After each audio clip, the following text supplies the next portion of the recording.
Bonjour à toutes et à tous, je m'appelle Pierre Jacob, je suis le directeur du pôle Customer Success au sein de Memority, qui est en charge de l'accompagnement et l'expertise autour de notre plateforme auprès de nos clients et nos partenaires intégrateurs. Je vais vous présenter différentes fonctionnalités que nous offrons nativement à nos clients, telles que les cockpits d'identité des applications, offrant une vue centrée sur les identités des applications gérées au sein d'un tenant, les notions d'attribution automatique et manuelle des différents modèles d'habilitation, que ce soit des rôles métiers, des rôles applicatifs au sein de Memority, le provisioning automatique des cibles applicatives qui sont inhérentes aux différents rôles applicatifs, ainsi que le reporting centralisé, offrant une vue à 360 degrés sur l'ensemble des identités et des accès des utilisateurs de vos organisations. Durant ce tour produit, on va voir plusieurs aspects de la plateforme Memority. On va démarrer par ce que l'on appelle les cockpits d'identité d'application, qui permettent d'avoir une vue centralisée et unifiée de toutes les données d'identité et d'activité autour des identités et des applications gérées au sein de Memority. Les notions d'assignation automatique, de droit d'accès, de droit de naissance, le provisioning qui en découle auprès des différentes cibles applicatives qui sont provisionnées par Memority. Et on terminera sur la partie authentification adaptative ainsi que sur le reporting centralisé à la fois sur les données d'identité, d'activité et d'accès des utilisateurs. Tout démarre depuis un tenant Memority qui a été configuré pour répondre à un certain nombre de cas d'usage. Je suis connecté en tant qu'administrateur fonctionnel de ce tenant, ce qui me donne accès à l'ensemble des fonctionnalités, l'ensemble des identités et des objets gérés sur ce tenant. On va pouvoir retrouver la promesse de Memority de traiter l'ensemble des typologies d'identités au sein d'un même tenant. On va retrouver sur cet exemple des identités de type employé, de type fournisseur, de type technique ou non humaine, liées chacune d'entre elles à différents objets organisationnels qu'on peut retrouver chez nos clients et organisations, des organisations de type matriciel RH, des sites physiques. Également se tenant la possibilité de traiter des identités de type partenaire, des clients, des fournisseurs, là aussi avec leurs propres objets de référence, des sociétés externes, voire des contrats qui vont pouvoir porter une partie des modèles d'habilitation et de cycle de vie, ainsi que tous les objets qui gravitent autour de la gestion d'identité, des applications, des rôles métiers, la gestion de dotation matérielle également, ainsi que des intégrations avancées avec certains outils que l'on trouve classiquement dans le système d'information de nos clients, tels que des ITSM. Je vais démarrer ce tour produit par vous montrer ce que l'on appelle le cockpit d'identité. Donc le cockpit d'identité consiste à centraliser directement autour de l'identité d'un utilisateur l'ensemble des informations qui le concernent, qui concernent son identité, l'ensemble des informations d'activité relatives à cette identité et son usage, ses comptes liés, ainsi que l'ensemble des fonctionnalités qui vont permettre de gérer cette identité au quotidien. Donc la première page présente les informations de la personne, son état civil, qui classiquement est réconcilié depuis un référentiel autoritaire, ses informations organisationnelles, ainsi qu'un ensemble d'informations techniques qui vont pouvoir être calculées par Memority pour provisionner et créer les comptes de l'utilisateur dans différentes cibles applicatives. Nous allons également retrouver un ensemble de fonctionnalités permettant de suspendre son identité immédiatement et in fine, l'ensemble de ses comptes de manière immédiate pour lever tout risque, des fonctionnalités de mise à jour pour pouvoir gérer manuellement certains attributs de la personne, ainsi que les fonctionnalités d'audit permettant de vérifier l'ensemble des activités qui ont eu lieu sur cette personne. Toujours dans ce cockpit, on va centraliser également l'ensemble des rapports permettant de visualiser, par exemple, les réconciliations depuis des sources autoritaires qui ont pu impacter l'identité de cette personne, avec à chaque fois le détail des actions réalisées par la synchronisation en question. Donc, par exemple, une synchronisation depuis le référentiel financier permettant de mettre à jour la catégorie financière de l'utilisateur. Également, et c'est là aussi la force de l'IoT Fabric, de l'IoT Factory Memority, de présenter à la fois des rapports sur l'identité, mais également sur l'access et l'authentification. Donc toujours sur la fiche d'identité de l'utilisateur, pouvoir visualiser l'ensemble des applications sur lesquelles il a pu se connecter, et pour chacune d'entre elles, la date, l'heure, l'adresse IP utilisée pour se connecter, ainsi que le moyen d'authentification. Également, des rapports plus graphiques permettant de retracer tout le cycle de vie de l'identité au sein de Memority, depuis sa création jusqu'aux dernières modifications.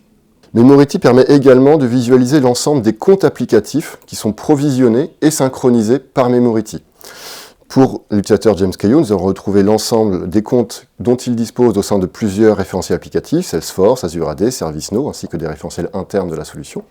avec la possibilité pour chacun de ces référentiels, chacun de ces comptes, de pouvoir synchroniser les informations directement depuis la cible, pouvoir les visualiser sur Memority, et à ce moment-là, Memority est capable également d'identifier des potentiels écarts entre les données sur la cible applicative et sur l'identité de l'utilisateur et proposer des actions de remédiation automatiques ou manuelles. Pour terminer cette fiche employée, la possibilité également de visualiser l'ensemble des dotations matérielles dont dispose l'utilisateur et qui ont été demandées au travers de Memority, que ce soit des dotations informatiques ou des dotations physiques telles que des badges, voire même des équipements de protection individuelle. Autour de l'identité, nous allons également retrouver les accès théoriques de l'utilisateur, ceux qui ont été donnés au travers de processus automatisés, au travers de processus manuels discrétionnaires au sein de Memority et qui ont débouché derrière sur le processing de ces comptes dans différentes applications. Nativement, Memority permet de gérer 3 niveaux de rôle. Le premier est le niveau rôle métier, qui permet d'encapsuler plusieurs rôles applicatifs, potentiellement sur les applications différentes, au sein d'un seul objet, permettant de faciliter les processus de demande. Donc nous voyons par exemple pour James Caillou qu'il dispose d'un rôle Welcome R&D qui lui a été donné automatiquement par une politique, et ce rôle contient 2 accès applicatifs distincts, un premier sur Fresh Service, qui est un ITSM, et le deuxième pour un ERP, qui est SAP. Si on s'intéresse de plus près à l'ensemble des rôles applicatifs, des accès applicatifs dont dispose James Caillou, on va retrouver l'ensemble des applications pour lesquelles il dispose d'un accès théorique. Donc toutes les applications pour lesquelles il est autorisé à accéder. Que ces applications et que ces rôles aient été donnés par un rôle métier, comme c'est le cas pour SAP, de manière automatique, directement, comme c'est le cas pour Azure AD au travers d'une politique, ou de manière manuelle discrétionnaire, comme pour le rôle Salesforce, qui a été donné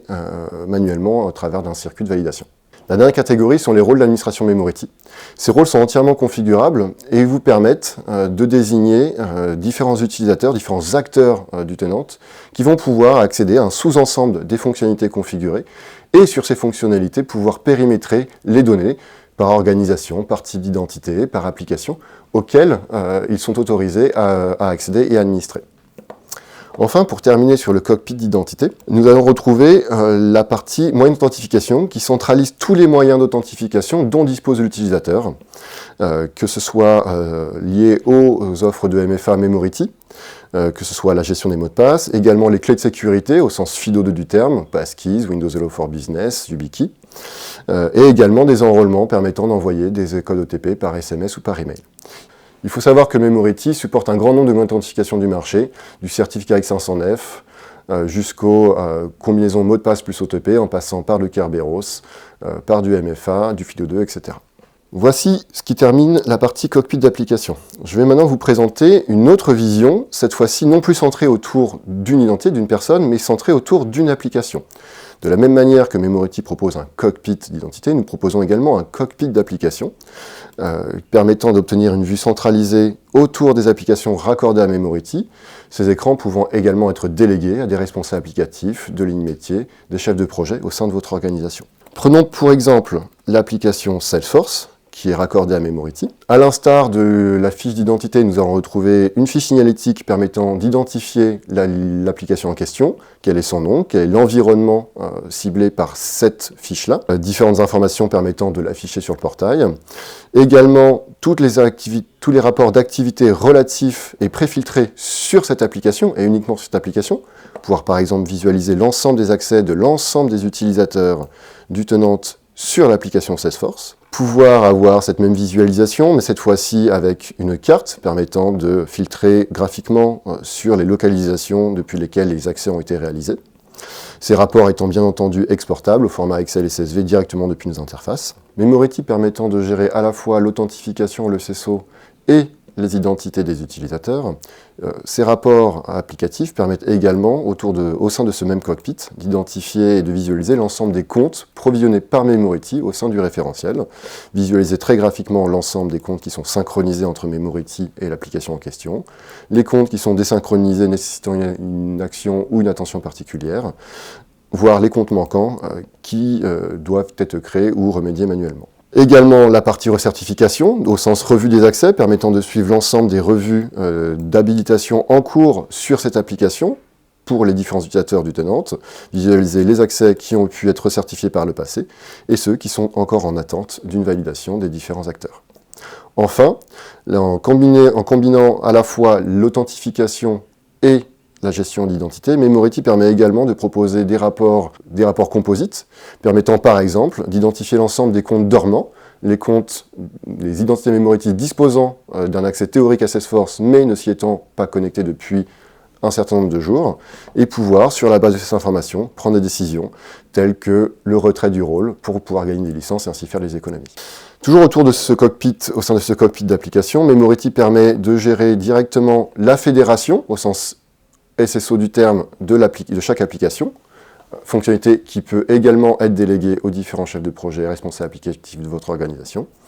Memority gère à ce niveau-là l'ensemble des protocoles de fédération et d'identité du marché, OpenID Connect, OAuth2, SAML, WSFed. Ce cockpit permet également de visualiser de manière centralisée l'ensemble des utilisateurs disposant d'accès théorique sur cette application, avec pour chacun d'entre eux les droits dont ils sont censés disposer au sein de l'application, ainsi que les modèles d'habilitation inhérents à chaque application, avec la possibilité pour ces responsables applicatifs de les faire évoluer, de les créer, de les modifier en toute autonomie. Et donc pour terminer sur Tour Produit, je vais vous présenter les reportings centralisés sur l'ensemble des objets, l'ensemble des identités des applications gérées par ce tenant. Donc à l'instar des différents rapports que nous avons pu voir au sein des différents cockpits, et à la différence d'eux, ces rapports permettent d'avoir une vue d'ensemble sur l'ensemble des identités, l'ensemble des applications au sein du même endroit. On va pour exemple retrouver l'ensemble des typologies d'identités qui sont présentes sur ce tenant, avec des vues graphiques permettant de filtrer des rapports, également exportables directement depuis l'interface Memority, que ce soit au format Excel ou CSV. Des rapports d'activité permettant par exemple de visualiser les différents changements qui ont lieu sur un attribut, par exemple les différents changements de job title qui ont pu avoir lieu sur ce tenant, avoir pour chacune de ces événements la personne, l'utilisateur impacté, et les valeurs avant, valeurs après, modification. Également pouvoir proposer des KPI, également modifiables, configurables, sous forme de tuiles permettant d'identifier des écarts de données, des anomalies, de pouvoir lister ces données, les exporter et pouvoir les corriger in fine au sein de Memority. Ces rapports permettent également d'obtenir une visualisation de l'ensemble des données relatives aux applications. Par exemple, visualiser l'ensemble des comptes applicatifs pour les applications raccordées à Memority. Il faut savoir que les connecteurs de Memority sont objectifs, permettant à la fois d'écrire dans les cibles, mais également de lire leur contenu, nous permettant d'identifier bien évidemment les comptes synchronisés entre Memority et les différentes cibles applicatives, mais également de pouvoir identifier de potentiels comptes orphelins, des comptes qui seraient présents au sein de cibles applicatives, mais qui n'auraient pas d'identité retrouvée au sein de Memority, avec la capacité d'offrir des rapports qui, au-delà de fournir des informations très précieuses, permettent également de lancer directement des actions de remédiation, telles que ignorer le compte orphelin, c'est par exemple un compte technique qui n'est pas encore géré au sein de Memority, pouvoir ignorer cet événement de sécurité et le déplacer dans la pile ignorée, ou supprimer le compte à distance s'il s'agit réellement d'un compte orphelin qui n'a pas lieu d'être au sein de l'application. Nous allons retrouver de la même manière des rapports relatifs à l'authentification avec différentes visualisations, une vue globale permettant de visualiser l'ensemble des authentifications sur l'ensemble des applications, quels que soient les modes d'authentification utilisés, des vues permettant de filtrer sur les navigateurs utilisés par les utilisateurs pour se connecter aux différentes applications fédérées à Memority, en fonction des pays également, d'où provenaient les différentes connexions, voire les modes d'authentification utilisés par les différents utilisateurs. Chacune de ces statistiques sont bien entendu cliquables pour pouvoir faire du drill down, visualiser les listes et les exporter à des fins d'audit et de contrôle. De la même manière, nous allons retrouver les accès aux applications, avec la vue carte cette fois-ci globale sur l'ensemble des applications et non plus préfiltrée sur l'application Salesforce, ainsi que les rapports permettant de visualiser l'ensemble des réconciliations qui ont donné lieu à des modifications dans Memority, réconciliations depuis des sources autoritaires de données dans Memority. Pour chacune de ces réconciliations, bien entendu, la possibilité de visualiser les utilisateurs impactés et les modifications qui ont été réalisées lors de cette synchronisation. Voilà qui conclut ce tour produit. J'espère qu'il vous a donné une meilleure compréhension de Memority et des différentes fonctionnalités que nous pouvons vous offrir. N'hésitez pas à nous contacter pour nous solliciter pour une démonstration beaucoup plus complète ou pour réfléchir ensemble à comment Memority peut répondre à